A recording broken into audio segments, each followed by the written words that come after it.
my channel Learn with Nishman, and today we are going to start a very new act, that is the Sale of Goods Act 1930. काफ़ी time से students को इस act का इंतज़ार था. Many students were commenting कि ma'am आप ये एक्ट कब स्टार्ट करने वाले हो. So here it is. And now start with me your sales of goods act preparation. Right बच्चे, बहुत इंपॉर्टेंट एक्ट है. रिसेंटली अभी एडीए एग्जाम में भी आया है और काफ़ी एंट्रेंस एग्जाम, जुडिशियल एग्जाम्स में सेल ऑफ गुड्स एक्ट आता ही आता है. So don't try to skip it and try to learn more about it. अब जैसे ही मेरे साथ आप स्टार्ट करोगे तो मैं आपको इतने ईजी तरीके से इसके सारे प्रोविजंस को समझाने वाली हूँ. आपको इसकी इंट्रोडक्शन में ही आज मेनली पूरा एक्ट एक तरीके से समझ आ जाएगा कि मैम ने क्या स्टार्ट करना और हमें इस एक्ट के लास्ट में क्या पता चलने वाला है. Okay, so let's start today's session, that is the Sale of Goods Act 1930, the very first class of this act. Okay बच्चे, जिन्होंने आज से ही ज्वाइन कर लिया है वो बेटर, उनके लिए बहुत अच्छा हो गया है. बट जो स्टूडेंट्स जिनको ये है कि मैम की क्लास ही हमने आज देखी है, तो अभी तक हम बहुत सारे एक्ट्स ऑलरेडी कर चुके हैं बच्चे. आईपीसी कवर कर लिया है, सीआरपीसी, सीपीसी, और वो बहुत इंपॉर्टेंट एक्ट्स है. ओके, उनमें मैंने बहुत इंपॉर्टेंट चीज़ें ऐसी बताई हैं जो आपको शायद आपने पहले ही कभी नहीं सुनी हो, और आपके एग्जाम्स में वो इतनी हेल्पफुल होंगी कि आपको इजीली एक एक्ट, एक सेक्शन इतने अच्छे समझ में आ जाएगा and you will never get confuse. Life time के लिए आपके माइंड में बैठ जाएंगी चीज़ें. ठीक है, so very first we will start with, जैसा कि आपको दिख रहा है बच्चे, sale of goods act. Mainly इस एक्ट में हम क्या पढ़ने वाले हैं कि जब सेल होती है, when we sell the things, there is a seller and the buyer, तो इन सब के बारे में एक एक्ट इनको जो रेगुलेट करता है वो है sale of goods act. Okay, we are aware that every business जो भी है दैट रन्स बाय बाइंग और सेलिंग द कमोडिटीज. बाय और सेलिंग चीज नहीं होगी ना बच्चे, बाय और सेल का फंक्शन, ओके, जिसको हम सेल भी कर देते हैं, buy and sell, then there will be no business at all. Business का अदर नाम क्या है? Trade, and trade is buying and selling of commodities. So here sale of goods act में क्या है? There is buying and selling the commodities, and in India such sale of goods act is governed by this Sale of Goods Act 1930.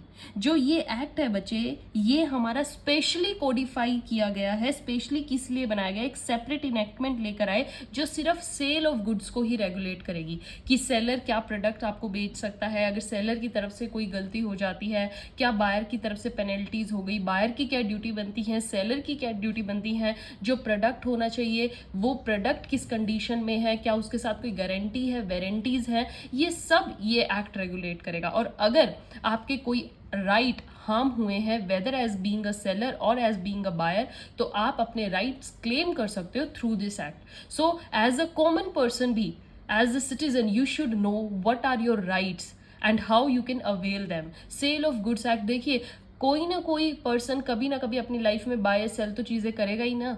Daily life में देख लो, आप कुछ ना कुछ घर का राशन खरीदने जाते हो, अपनी पर्सनल कोई कमोडिटीज़ आपको चाहिए, आप वो लेने जाते हो, आप अपने स्टडी मटेरियल से रिलेटेड कोई भी चीज़ें, कई बार आपको स्टेशनरी प्रोडक्ट्स चाहिए, तो बाइंग एंड सेलिंग होती ही है. और कहीं ना कहीं देखिए, ऐसा तो नहीं है कि हमेशा आपको परफेक्ट क्वालिटी प्रोडक्ट ही मिलता है. कभी ना कभी सेलर की तरफ से क्वालिटी में कभी ना कभी कॉम्प्रोमाइज़ करना पड़ जाएगा आपको, या प्राइस बहुत ज़्यादा हाई हो जाता है, या बायर कई बार अपनी तरफ से मिस्टेक कर देता है जिसमें सेलर का कोई फॉल्ट नहीं होता. तो उनकी उन गलतियों को सुधारने के लिए ये एक्ट आया है. ओके, सो इसमें क्या गया बच्चे? It's an separate enactment.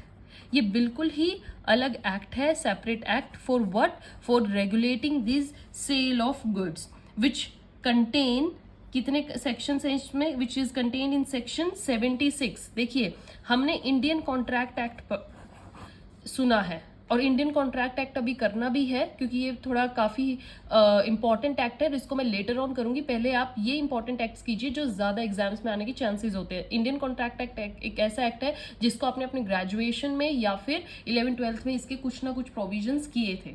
ठीक है, तो इंडियन कॉन्ट्रैक्ट एक्ट बच्चे हमारा पहले सेल्स ऑफ गुड्स एक्ट से पहले यही एक्ट था, और इसी एक्ट के अंडर ये जो buying and selling of commodities थी ये रेगुलेट होती थी. ठीक है, इंडियन कॉन्ट्रैक्ट एक्ट 1872. बट इसमें कुछ कमियां आई।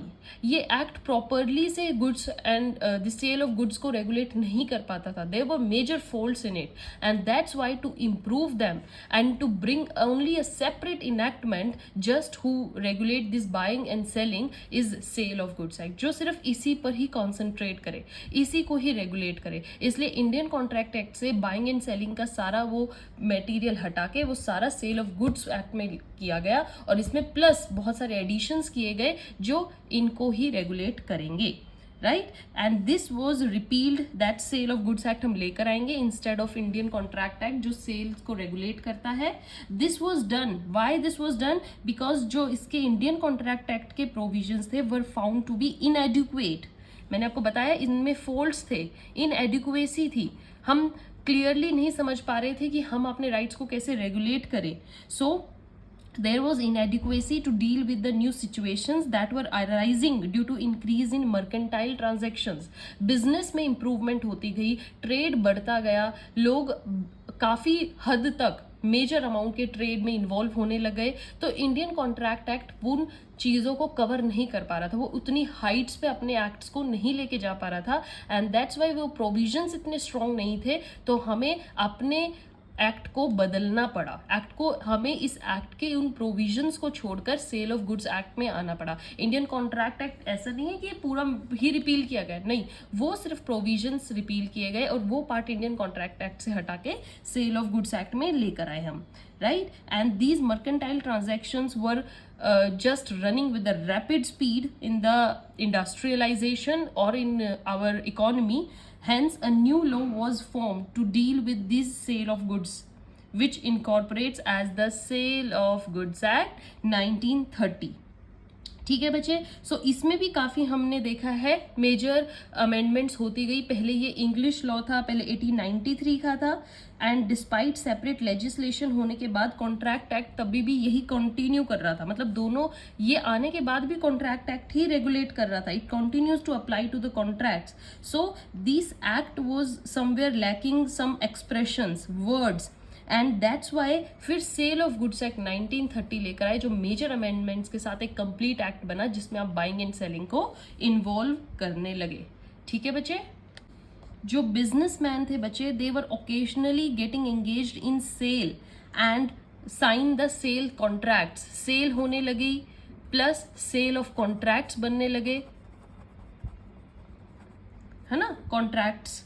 तो इससे क्या हुआ, there was sale of goods act 1930 which govern this contracts. ये कॉन्ट्रैक्ट्स जो थे ये फिर ICA से कंप्लीट बैन हो गए और इनको कौन हैंडल करने लगे थे, sale of goods act 1930। It is crucial for everyone to comprehend the key concept of sale of goods act 1930। हमें बिल्कुल समझना पड़ेगा कि ये किन चीज़ों को डील करता है, whether they are legal experts और normal people who deal with sales transaction. इसमें कौन लोग आते थे, जस्ट बिजनेसमैन या नॉर्मल पीपल भी। So sale of goods act 1930 को जब हम कवर करेंगे अपने आने वाले सेशंस में तो आपको अच्छे से नॉलेज मिलेगी कि इसमें क्या एक रेगुलर जो कॉमन पीपल है वो भी इन्वॉल्व होता है कि just the businessman. So it enables the creation of contracts in which seller grants the buyer ownership। यहाँ पर हम जो ये कॉन्ट्रैक्ट पढ़ेंगे इसका मैं जस्ट आपको एक ओवरव्यू दे रही हूँ बट इसको मैं अच्छे से लेटर ऑन समझाऊंगी। तो सेल ऑफ कॉन्ट्रैक्ट्स जो थे वो क्या थे, यहाँ पर जो सेलर थे वो बायर को ओनरशिप देते थे किसी आइटम की एंड इन रिटर्न वो क्या लेते थे, प्राइस, है ना, यही होता है ना। जो सेलर होता है वो क्या करता है, आपको अपना प्रोडक्ट देता है, बायर क्या करता है, प्रोडक्ट को खरीदता है और इन रिटर्न सेलर को क्या देता है, एक प्राइस। उस प्राइस को हम बोलते हैं प्राइस ऑफ एक्सचेंज। ये क्या बन गया उनके बीच में, कॉन्ट्रैक्ट। अगर वो तुरंत ही प्राइस दे तो that is sale, but price नहीं दिया है और लेटर ऑन प्राइस मिलेगा तो वो क्या बन गया आपका, एग्रीमेंट टू सेल या सेल कॉन्ट्रैक्ट। तो यहाँ पर इन चीज़ों को हैंडल करने के लिए एक एक्ट की ज़रूरत थी। Items that are sold from owner to buyer must be sold for specific price and that's why the sale of goods act 1930 जो आया वो इस चीज़ के साथ आया कि हमें जो अमेंडमेंट करनी है वो ऐसी करनी है कि हम उसमें नॉट ओनली सेल्स को इंक्लूड करें बट कॉन्ट्रैक्ट टू सेल को भी इंक्लूड करें। ठीक है बच्चे, अब मैं आपको इसके थोड़ा ओवरव्यू दे देती हूँ कि हम नेक्स्ट सेशंस में कैसे कंप्लीट करेंगे और ये कंप्लीट जो एक्ट है इसमें कितने सेक्शंस हैं और उनको कैसे कवर करेंगे, ठीक है। Major there are in total 7 chapters. Okay, I will write here like this 1 2 3 4 5, this is 6 and this is the 7th chapter, ठीक है। इन टोटल बच्चे 7 चैप्टर्स हैं और 7 चैप्टर्स में जो आपके सेक्शंस हैं वो कैसे हैं, सेक्शन 1 से लेकर 3 तक that is your preliminary chapter, that is just reading, इसको आप खुद से करोगे, that's your homework. Okay, now coming to chapter 2, very very important, जिसमें आपके सेक्शन 4 to 17 इंक्लूड होंगे and this is related to formation of contract. Okay, formation of contract हम इसमें वो नहीं पढ़ेंगे जो हमने ICM पढ़ा, टर्म्स वही रहेंगी, but this is related to contract of sale, कि कैसे सेल का कॉन्ट्रैक्ट बनता है। Then is your section 18 to 30 covered in this chapter 3 और ये हमारा बताता है effects of the contract. Okay, effects of contract. Now coming to chapter number 4, it's about section 31 से लेकर 44 तक, जिसमें होंगे परफॉर्मेंस ऑफ कॉन्ट्रैक्ट, मीन्स जो सेल से रिलेटेड हो चुके हैं उनकी परफॉर्मेंस कैसे होगी, performance of contract. Then is your 45 to 54 बच्चे, जिसमें से क्वेश्चन आता ही आता है।